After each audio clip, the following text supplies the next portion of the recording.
So welcome everyone, my name is Ellie. I'm a student recruitment officer here at the University of Notre Dame at our Broadway campus. I'm joined here today by Associate Professor Kathie Ardzejewska, the manager of our Learning and Teaching Office. So we're here today to discuss the graduate certificate, diploma and master's programs in the learning and teaching for higher education. Now, throughout the presentation, if you have any questions, please feel free to put them in the chat box and we can answer them live. Otherwise, after the session, we're happy to run a Q&A. Thanks, Kathie. So when considering Notre Dame for your postgraduate studies, it's important to consider our recent performance in the federal government's QUILT surveys. So across Australia, we were #1 in learner engagement, skills development, student support, teaching and teaching quality. So this was reflected in our high graduate employee rate and the skill set of our postgraduate students. Thanks. So now you get to listen to me. So the Learning and Teaching Office, we're a national office and our role is to support academics in the inside the university. So we come with a lot of skill in supporting people in higher education to better engage their students through teaching skills, the big move to online assessment, curriculum development, academic integrity, yeah, you name it, it fits within our portfolio. And we sit within the School of Education, but we, in terms of providing these programs, which some people know as courses, and we call courses subjects, or other people call units. And so our remit and our personal commitment amongst our very, very small team is that we want to provide opportunities for people who are currently in the higher education sector or who want to transition into the sector to be excellent educators.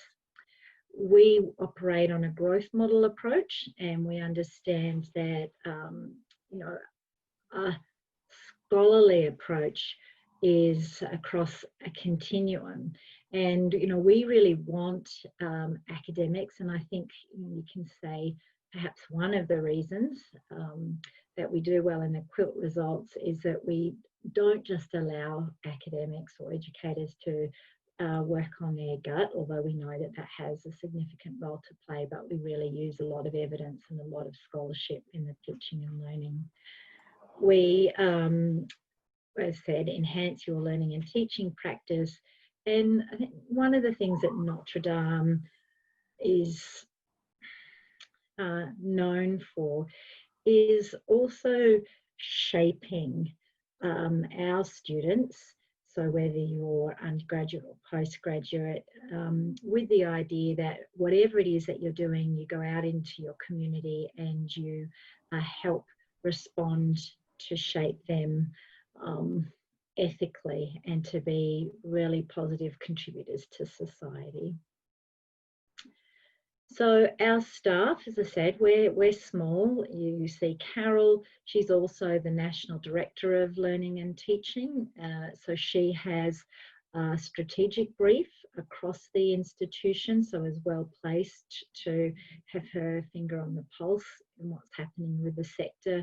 And I also provide a lot of strategic work. So saying I'm just working on higher degree research supervisor modules, just finished writing a policy procedure around reward and recognition of excellence in learning and teaching. And I teach the courses around assessment and evaluation and the scholarship of learning and teaching, or in Notre Dame we call it learning and teaching. You'll see Alison Casey. Alison is one of 2 of our technologies developer. You'll be working with her if you choose this program or any of our programs, and she really focuses on encouraging students to or encouraging academics to engage students using technology, but always from a pedagogical focus. Her counterpart is Inna. We're also really lucky in that we have 2 adjuncts working with us, and we have Lee Partridge, Lee is known throughout Australasia for her work in the scholarship of teaching and learning, and particularly with Hertz. And Joan does work with us in the supervisory space, and Jenny is an academic developer, and she will be teaching programs on all programs, but on courses such as global learning, curriculum design, and she has comes to us like all of our academics in the LTO from other institutions. So we don't just bring to you a Notre Dame focus, but one that's really very broad in Australia and internationally. So what does the learning look like in these programs? We know that most of our students tend to be mature age because they're postgrads, and as Melissa's already pointed out, have family commitments, small family, young families, have are carers for older parents, a range of activities, including being academics, sessional academics, or teachers in vet, for example. So we deliver all of our teaching online, and we deliver it through ebooks. So we use a learning management system. Ours is Blackboard, but the entire module is a book, and basically you work your way through the book with all the resources on each page, and you just click into the book and it will take you to a could be a video, it could link you to a reading in the library, it could take you to an activity through Blackboard.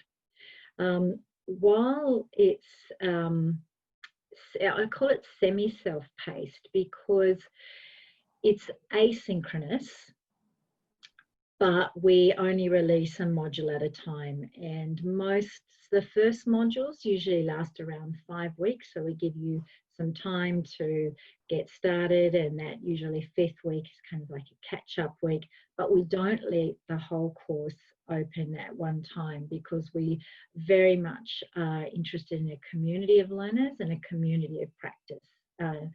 So while we do have some synchronous activities that will be either through Blackboard or Zoom, they are voluntary, and we tend to take a poll and see when is the most suitable time for most students. And those are the places where we have really focused learning opportunities. And generally they focus around questions around assessment tasks. There's usually 3 assessment tasks for each course, and all of our assessment tasks are authentic. So you can take whatever it is that you're doing now and apply it. If it's, for example, in assessment, we ask you to seek feedback on the assessment, but to preserve academic integrity, we don't get you to give us the assessment. We ask you to give us your scholarly reflection of a peer's reflections. So very much around, what's happening in your day-to-day work. The hours, for those of you who know about the regulations, all courses are supposed to, and I mean TEXA regulations, a national regulatory framework, say that a course is 150 hours. But, like all students, it's up to you how much time you put in and how much time you take to do the assessment tasks. But generally, each week has a different topic.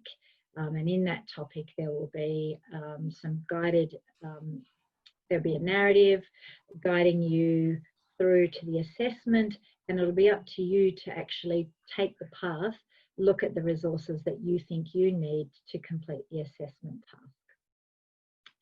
So we have 3 programs, and they are all nested, but you can enter each one of these programs at any time depending on your qualification. So I'm going to focus mostly on the graduate certificate in learning and teaching for higher ed and go through that slowly, because this is the program that this coming semester is part of our short courses, which is part of the government response to COVID. And so it is the only time that we offer this qualification or any of our qualifications in a full-time mode. Everything else is offered part-time. So there are 4 courses to the grad cert. 3 of those are compulsory. The first is Introduction to Teaching in Higher Education. Looks at things like learning theories, your own reflections, things around learning portfolios and evidence-based practice.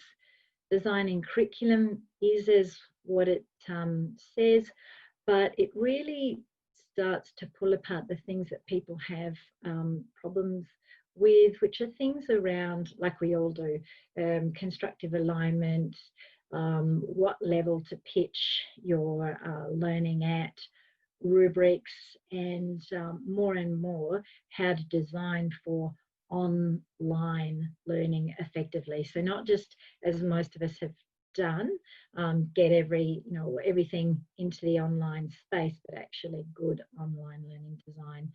Principles and practices of assessment and evaluation.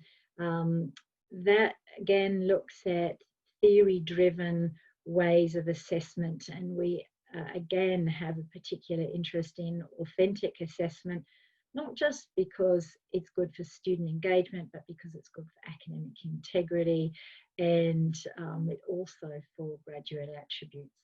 There are 2 electives. One is the Introduction to SOTL. It's basically an introduction to research in teaching, into the research of teaching in higher education, or you could choose to do the supervisory postgraduate research if you're thinking of having a career as an academic. So to come into the grad cert, you need a bachelor's degree in any discipline, because we assume you're going to teach your discipline.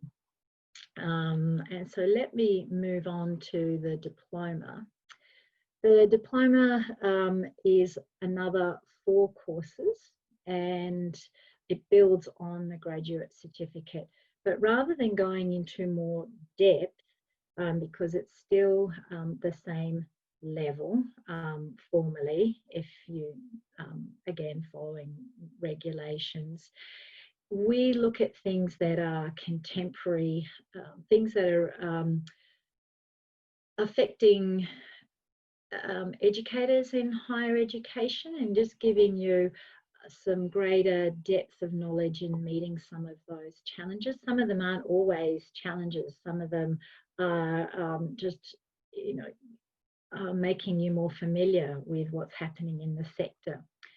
So if you can see here, you've got your graduate certificate, and this is where you might like to, if you're thinking about doing it in a nested way, you would take the Introduction to the Scholarship of Teaching and Learning in the grad cert, because it will help you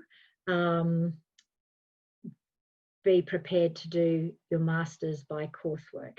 And we will be offering in the future, or we hope to offer in the future, a master's by research. So the ethical issues in professional life is one that we, everyone who does a diploma, a graduate diploma at Notre Dame, takes a course through philosophy and theology, the school. And but it is a module that's based around learning in higher education. Again, it's all online. We have one about Aboriginal and Torres Strait Islander peoples in higher education, and it looks at not just teaching Aboriginal and Torres Strait Islander students, but how to work with your colleagues who are Aboriginal and Torres Strait Islander peoples, and also a look at some of the histories of what's happened to Aboriginal and Torres Strait Islander peoples to understand where they are today. We have global learning in higher education, well, and that's a very interesting one given the COVID experience. And it also not just looks at inclusive education, so looking at supporting diverse learners, in particular learners who come from different cultural and language backgrounds, but also preparing your students to become global citizens. Learning in leadership is very much around developing your own leadership portfolio, particularly if you would like to become a course coordinator, an associate dean, a dean perhaps eventually, and one that we've been hearing again a lot pre-COVID is how do we support students? How do we create pedagogy that supports students to obtain their optimal well-being, not just as students, but into their professional lives, but also how do we as educators maintain our own well-being? And to come into that course, if you don't come through the nested program, you can come in with a graduate certificate in learning and teaching in higher education, and that can be from any institution. Of course, we assess it for recognition of prior learning. And the other one that we have is, as I said, our Masters in Learning and Teaching in Higher Education. It builds, or you can come straight in from a graduate diploma in learning and teaching in higher ed. And what we're aiming to do here, as I said, right from the very beginning, we're aiming to build a culture of educator scholars. That's the term that we like to use. And it's all about using evidence-based to inform your practice, to apply critical analysis, to develop solutions. And, it can even be that small paradox that's been bothering you. It's not something that's,